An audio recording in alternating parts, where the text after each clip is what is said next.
नमस्कार, स्वागत है आपका मध्य प्रदेश छत्तीसगढ़ की खबरों में और मैं हूं आपके साथ सपना दीपक बत्तेशिया। बुलेटिन की शुरुआत करेंगे, लेकिन उससे पहले एक नजर हेडलाइंस पर। कवर्धा में नए कानूनों के प्रचार के लिए जागरूकता रथ रवाना। डिप्टी सीएम विजय शर्मा ने जागरूकता रथ को दिखाई हरी झंडी, कहा नए कानून से आएगा सकारात्मक बदलाव। दुर्ग में फ्लोटिंग सौर ऊर्जा संयंत्र का आधारशिला समारोह आयोजित। 15 मेगावाट क्षमता वाले ऊर्जा संयंत्र होगा स्थापित। छत्तीसगढ़ राज्य का होगा पहला प्रोजेक्ट। कवर्धा में नए कानून के तहत देश का पहला एफआईआर दर्ज। नए कानूनों की मूल भावना के क्रियान्वयन की शुरुआत। नए कानून के तहत पीड़ित को मिलेगा न्याय। नए कानून का प्रचार प्रसार कर रही कवर्धा पुलिस, स्कूली बच्चों को दी जा रही विशेष जानकारी। साइबर सुरक्षा और यातायात नियमों के प्रति जागरूक करने का प्रयास। और चंदेरी में पुलिस जनसंवाद कार्यक्रम आयोजित। नए आपराधिक कानून पर की गई विशेष चर्चा। कार्यक्रम में बड़ी संख्या में नगरवासी रहे मौजूद। और बुलेटिन का आगाज करेंगे। प्रदेश के उप मुख्यमंत्री विजय शर्मा ने सहसपुर लोहारा की नवीन पुलिस थाना भवन परिसर से 3 नए कानून, भारतीय न्याय संहिता, भारतीय नागरिक सुरक्षा संहिता और भारतीय साक्ष्य अधिनियम के प्रचार प्रसार के लिए जागरूकता रथ को हरी झंडी दिखाकर रवाना किया। उप मुख्यमंत्री शर्मा आज कबीरधाम जिले के 1 दिवसीय प्रवास पर हैं। उप मुख्यमंत्री ने कहा कि इन कानूनों का उद्देश्य क्षेत्र की सुरक्षा, विकास और सामाजिक न्याय को सुनिश्चित करना है। जागरूकता के रथ के माध्यम से जनता को इन कानूनों के बारे में विस्तार से जानकारी दी जाएगी, जिससे वे इनके लाभ और महत्व को समझ सकें। सरकार पूरी तरह से इन कानूनों के प्रभावी क्रियान्वयन के लिए प्रतिबद्ध है और हमें उम्मीद है कि इनसे समाज में सकारात्मक बदलाव आएगा। और दूसरा आधार यह भी था कि परिवर्तन बहुत कुछ हो चुका है, परिवर्तन बहुत कुछ हो चुका है और उन परिवर्तनों के आधार पर भी अब इन धाराओं में संशोधन की आवश्यकता है। तो बहुत बड़ा संशोधन करके इन तीनों प्रावधानों को पुनः हमारी संसद में, भारत की संसद में पारित करके देश पर लागू किया गया, जो आज रात 12 बजे, यानी कि अभी जो 12 बजे रात निकला है उसमें ये लागू हुआ है। और हमारे एसपी साहब बता रहे थे कि हमारे रेंगाखार जंगल में सबसे पहली रात कन कौन पहुंच गए और एफआईआर करवाई। नया कानून, नया प्रावधान में पहला एफआईआर हमारे यहाँ हुई से इसी के। बहर थाना परिसर में जनसंवाद का कार्यक्रम आयोजित किया गया, जहां लोगों को लागू हुए नए कानूनों की जानकारी दी गई। थाना परिसर में बहर के सभी गणमान्य नागरिक और पत्रकार बंधु समेत बड़ी संख्या में जनप्रतिनिधि और व्यापारी मौजूद रहे। चित्रांगी विकासखंड के शासकीय कन्या उच्चतर माध्यमिक विद्यालय के सेवानिवृत्त प्राचार्य सत्यभान सिंह को सम्मानपूर्वक विदाई दी गई। आपको बता दें, प्राचार्य सत्यभान सिंह शिक्षा विभाग में कार्यरत रहते हुए आयु पूरा कर चुके हैं, जिन्हें 30 जून 2024 को सेवानिवृत्त किया गया, जिनके सेवानिवृत्ति के अवसर पर सम्मान समारोह कार्यक्रम आयोजित किया गया। सम्मान समारोह कार्यक्रम में मुख्य अतिथि के रूप में सेवानिवृत्त प्राचार्य सत्यभान सिंह और विशिष्ट अतिथि जनपद पंचायत अध्यक्षा सिया दुलारी, पूर्व विधायक अमर सिंह समेत सैकड़ों की संख्या में शिक्षकगण मौजूद रहे। भिंड जिले के सभी थानों पर आज नवीन आपराधिक अधिनियमों पर चर्चा की गई। इस दौरान पुलिस अधीक्षक आसित यादव ने नवीन आपराधिक अधिनियमों में जो बदलाव हुए हैं उन बदलावों को सभी से पढ़ने की अपील की और सभी को जागरूक करने को कहा। 3 आपराधिक कानून, भारतीय न्याय संहिता, भारतीय नागरिक सुरक्षा संहिता और भारतीय साक्ष्य संहिता 1 जुलाई यानी कि आज से देश में लागू हो गए हैं। नवीन आपराधिक अधिनियमों पर आधारित संवाद और परिचर्चा के लिए जगदीश मैरिज गार्डन में कार्यक्रम का आयोजन किया गया, जिसमें मुख्य अतिथि भिंड पुलिस अधीक्षक आसित यादव ने दीप प्रज्वलित कर कार्यक्रम की शुरुआत की और लोगों को नए कानून के बारे में जानकारी दी।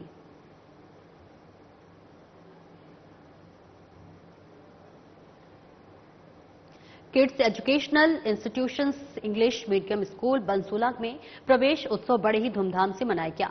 इस अवसर पर डॉक्टर मनीष भारद्वाज ने नेशनल डॉक्टर दिवस के उपलक्ष्य में बच्चों के लिए वेटिंग मशीन, स्वास्थ्य किट, दरी प्रदान किए और बच्चों को स्वास्थ्य रखने की सलाह भी दी। डॉक्टर मनीष भारद्वाज को स्कूल समिति ने आभार व्यक्त किया और इस अवसर पर स्कूल प्रबंधक आर.के. दास, प्राचार्य भगवती जगत मौजूद रहे।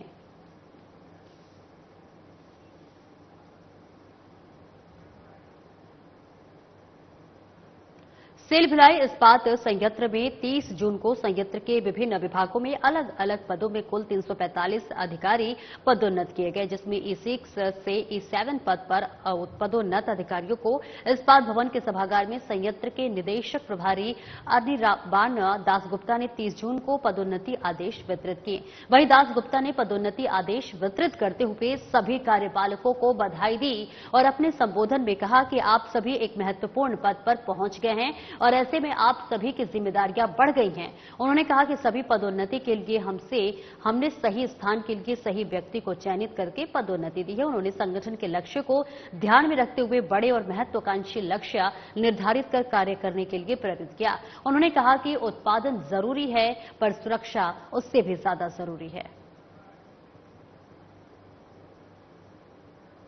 वहीं साधना प्लस न्यूज चैनल के संवाददाता ने सूरजपुर जिले के दतिमा ग्राम पंचायत में रहने वाले बीजेपी के युवा नेता इरफान अंसारी से खास बातचीत की है, जो कि प्रदेश कार्य समिति सदस्य बीजेपी अल्पसंख्यक मोर्चा छत्तीसगढ़ के प्रमुख पदाधिकारी हैं। चर्चा के दौरान उन्होंने बताया कि समाज सेवा में रुचि को लेकर चर्चा की, साथ ही निकट भविष्य में संगठन चाहे तो बड़ा चुनाव लड़ने का मन बना लेने की भी बात कही।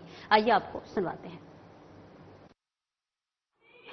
नमस्कार साथियों, हम पहुंचे छत्तीसगढ़ राज्य के सूरजपुर जिले में आने वाले दतिमा, जहां के बीजेपी के कद्दावर नेता हैं, जो युवा है। आइए हम इससे बात करते हैं। अपना परिचय बताइए। इरफान अंसारी मेरा नाम है।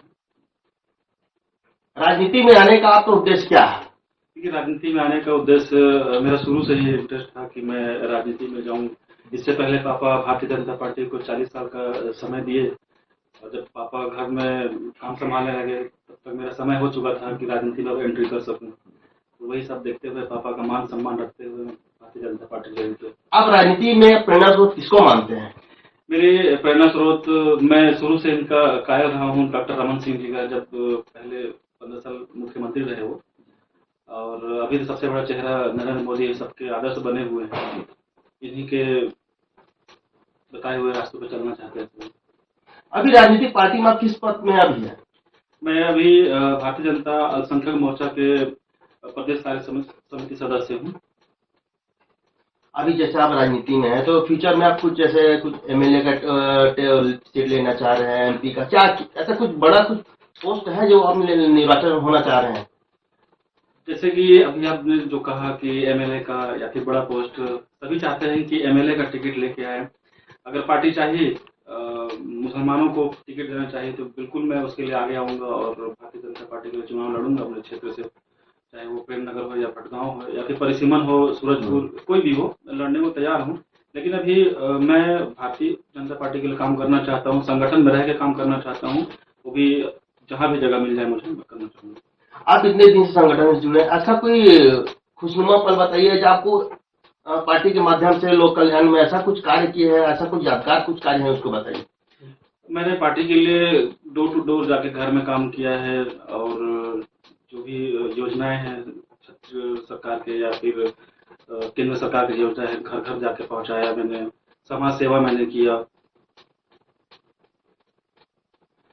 जैसे आप बीजेपी पार्टी से जुड़े हुए हैं, अभी आयोग मंडल का गठन होने वाला है, अलग अलग मंत्री मिनिस्टर का गठन होने वाला है, तो क्या लगता है आपने सीजी में मंत्रिमंडल का फेर बदल कितने लोग का होने वाले हैं यहाँ पर? देखिए, मंत्रिमंडल में अभी तो 2-3 ऐसे मंत्रिमंडल चेंज होंगे, लेकिन ये कंफर्म बोल भी नहीं सकते होगा कि नहीं होगा, बोलना भी सही नहीं है।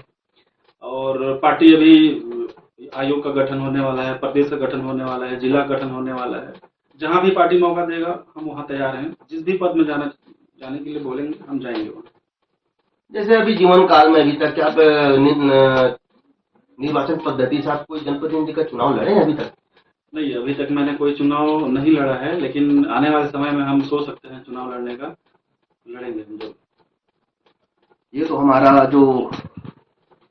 जो बीजेपी के जो कहना चाहिए कि कद्दावर नेता है, हम इससे बात किए। तो लगातार हमारे चैनल को देखने के लिए आप सादर बने रहिए। तब तक के लिए नमस्कार। और फिलहाल वक्त हो चला एक छोटे से ब्रेक का, फौरन हाजिर होते हैं।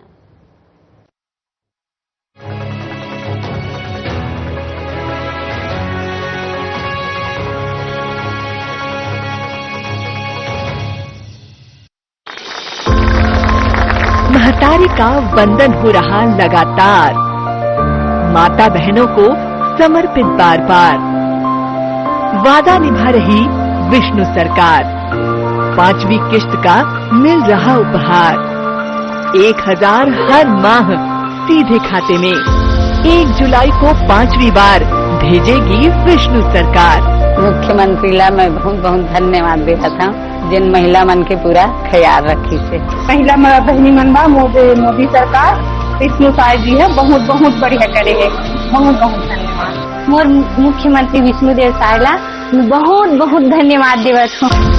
महतारी वंदन योजना का मिलता रहेगा लाभ, माह बदलेगा पूरा होता रहेगा हिसाब।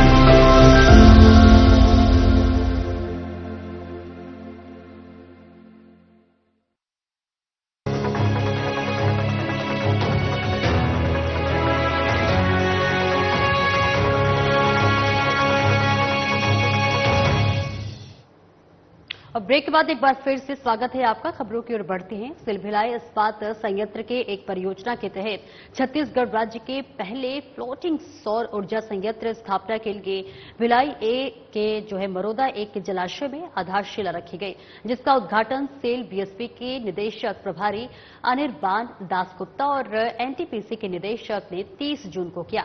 15 मेगावाट क्षमता वाले फ्लोटिंग सौर ऊर्जा संयंत्र की स्थापना भिलाई इस्पात संयंत्र के ग्रीन एनर्जी उत्पादन के लक्ष्य को प्राप्त करने की दिशा में एक महत्वपूर्ण कदम है। भारत सरकार की नीति के अंतर्गत इस ऊर्जा संयंत्र की स्थापना को सस्टेनेबल एनर्जी समाधानों के लिए एक महत्वपूर्ण उपलब्धि के रूप में देखा जा रहा है। वहीं 1 जुलाई से लागू होने वाले नए कानूनों के लिए पूरे शहर में उत्सव के रूप में मनाया जा रहा है। इस ऐतिहासिक दिन को यादगार बनाने के लिए दुर्ग जिला के सभी थानों को सजाया गया है। पुलिस कंट्रोल रूम दुर्ग में कार्यक्रम आयोजित किया जा रहा है।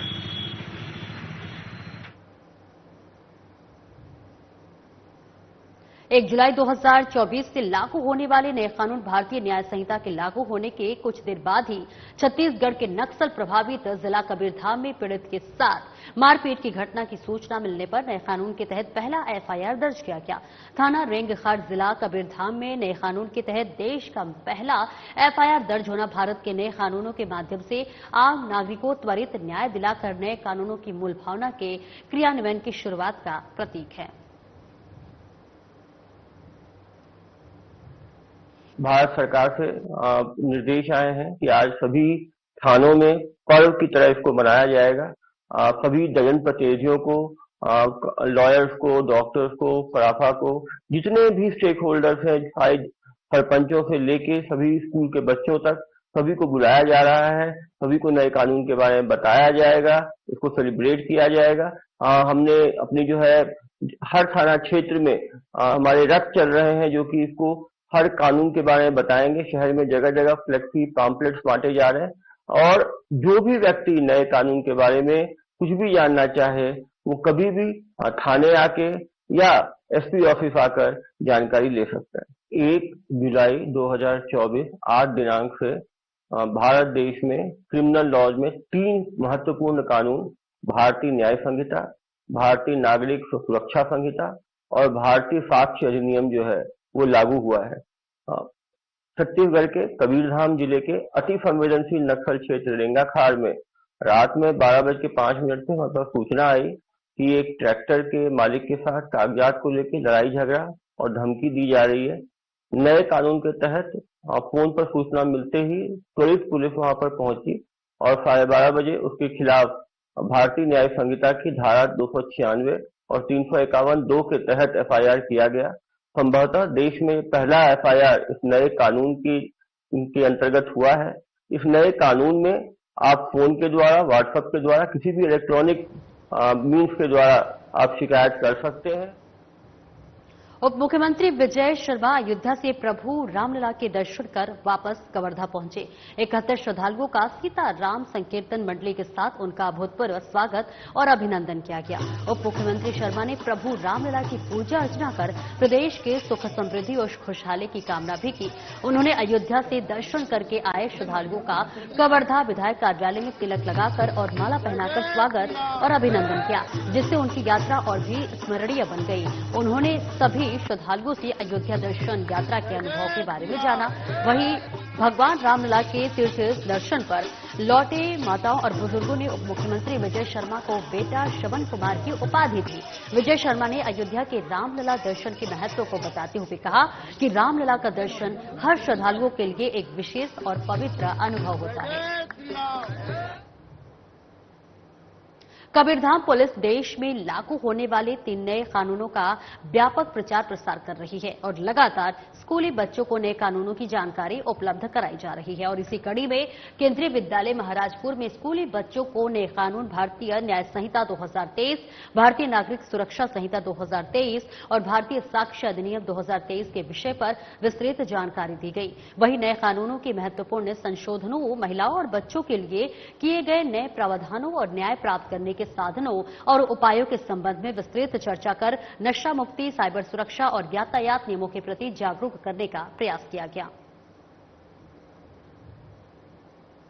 वहीं कबीरधाम जिले के कोंडा थाना पुलिस ने गांजा तस्करी करते 2 आरोपियों को गिरफ्तार कर लिया है।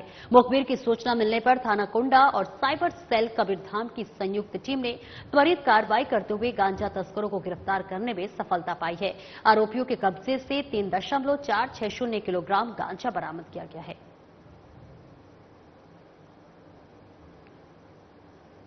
भारतीय दंड संहिता में हुए परिवर्तन और नए कानूनों को लेकर चंदेरी पुलिस ने थाना परिसर में जनसंवाद कार्यक्रम आयोजित किया, जिसमें मुख्य रूप से एडीजीपी शाहबुद्दीन हाशमी सहित अन्य मजिस्ट्रेट, एसडीओ शैलेंद्र शर्मा और थाना प्रभारी मनीष जादव ने उपस्थित नगर के जनप्रतिनिधिगण, गणमान्य नागरिक सहित मीडिया कर्मियों से नए अपराधी कानूनों के बारे में चर्चा की और विशेष रूप से चर्चा करते हुए बताया कि 1 जुलाई 2024 से भारत में नए आपराधिक कानून लागू हो रहे हैं। इनमें भारतीय नारी, मासूम बच्चों, बुजुर्गों को विशेष शक्तियां प्रदान की गई है और इस दौरान कार्यक्रम में बड़ी संख्या में नगरवासी उपस्थित रहे।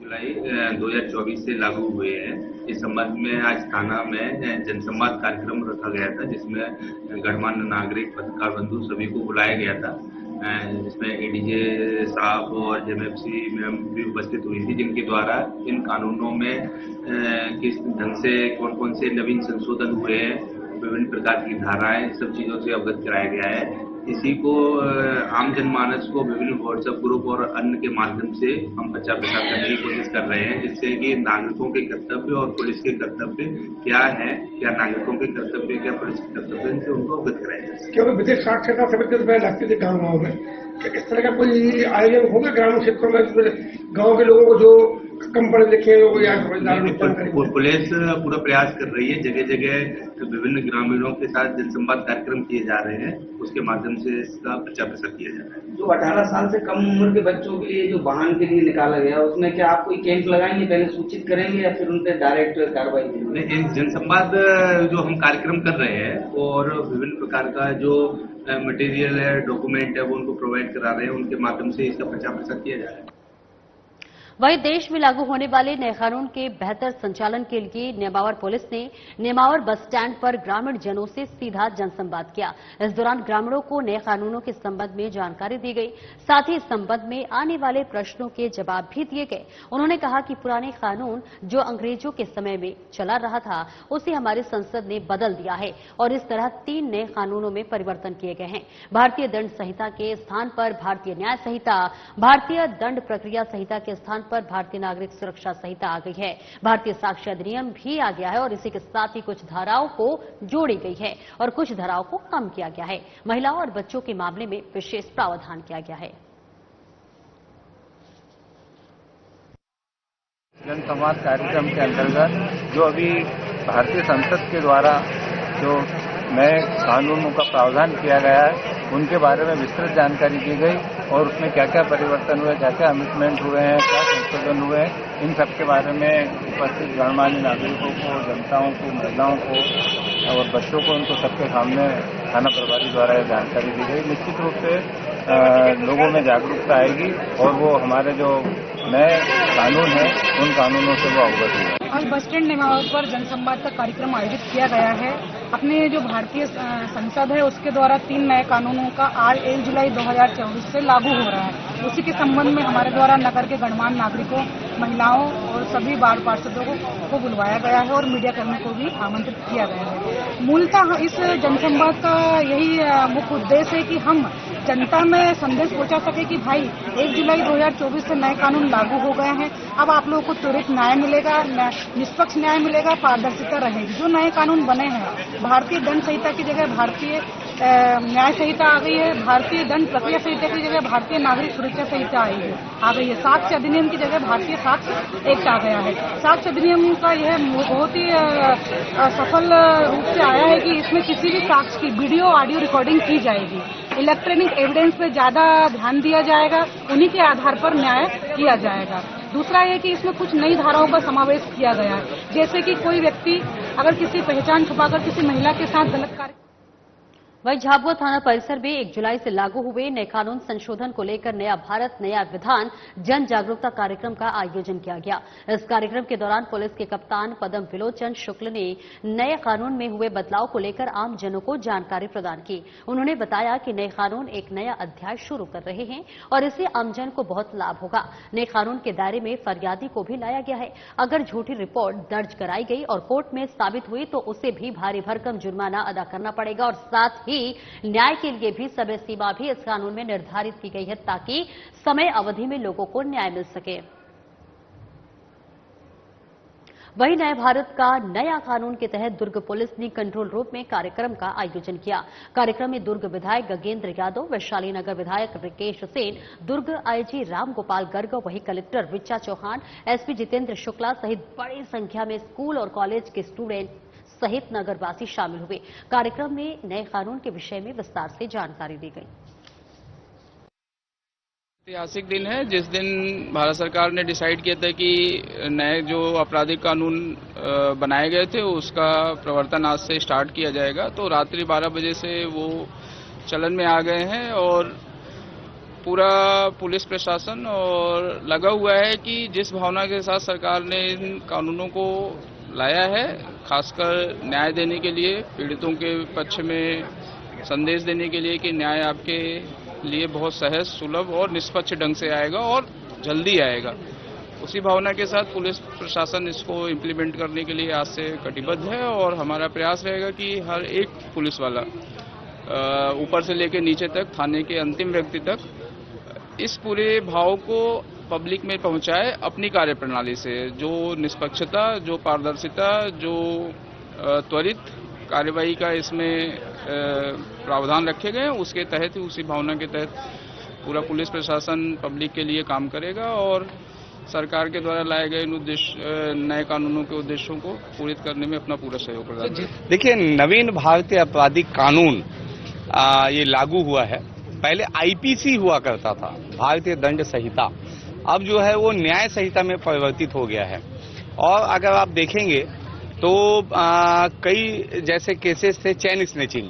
अब चेन स्नैचिंग में जो है पुलिस क्या धारा लगाएगी, उसमें कोई वो नहीं था, तो उसको इसमें लिया गया है कि उसके तहत क्या धारा लगेगी। कभी भी जो लोग रेप के केसेस के लिए आते हैं तो रेप के केस में कई लोग बताते हैं, अपने बयान में लड़कियां बताती हैं कि मुझे शादी का झांसा देकर या मुझे नौकरी का लालच देकर मेरे साथ रेप हुआ है, तो उसे में कुछ परिवर्तित किया गया है।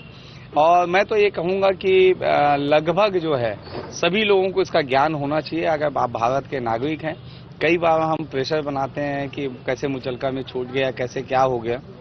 अगर ये ज्ञान आपके पास रहेगा तो निश्चित रूप से मुझे ऐसा लगता है कि एक सही रूप से जो भारत का लक्ष्य है, क्योंकि ये जो जितने कानून बदले गए हैं ये राष्ट्र हित में और देश हित में है, जिसकी शुरुआत आज हम लोग क्योंकि अपने क्षेत्र में, अपने शहर में, अपने विधानसभा में है, तो जिला पुलिस के द्वारा जो है आज ये कार्यक्रम आयोजित किया गया था। अभी वर्तमान में भारत सरकार ने जो भारतीय न्याय संहिता, भारतीय नागरिक सुरक्षा कानून और भारतीय साक्ष्य अधिनियम 3 कानून में जो बदलाव किया गया है, ये जो कानून आप समझ सकते हैं कि पहले हम सब जानते हैं थाने में जाते थे, एफआईआर होता था, उसमें भारतीय दंड संहिता आईपीसी धारा ऐसा आप पढ़े थे। तो दंड और न्याय एक शब्द है, इसे आप समझ सकते हैं। पहले जमाने में जो 1861 का जो कानून जो अंग्रेजों ने बनाया है, वो भारतीयों पे दमन के लिए, हिंदुस्तान पे राज करने के लिए अंग्रेजों ने वो कानून बनाया। दमनकारी कानून हुआ करते थे, उसको सरलीकृत करने के लिए भारत सरकार ने उसको दंड का नाम हटा के न्याय, हर आदमी को न्याय मिल सके, इसके लिए उन्होंने 3 प्रावधान किए हैं और लगभग 511 कानूनों में उन्होंने परिवर्तन किया है।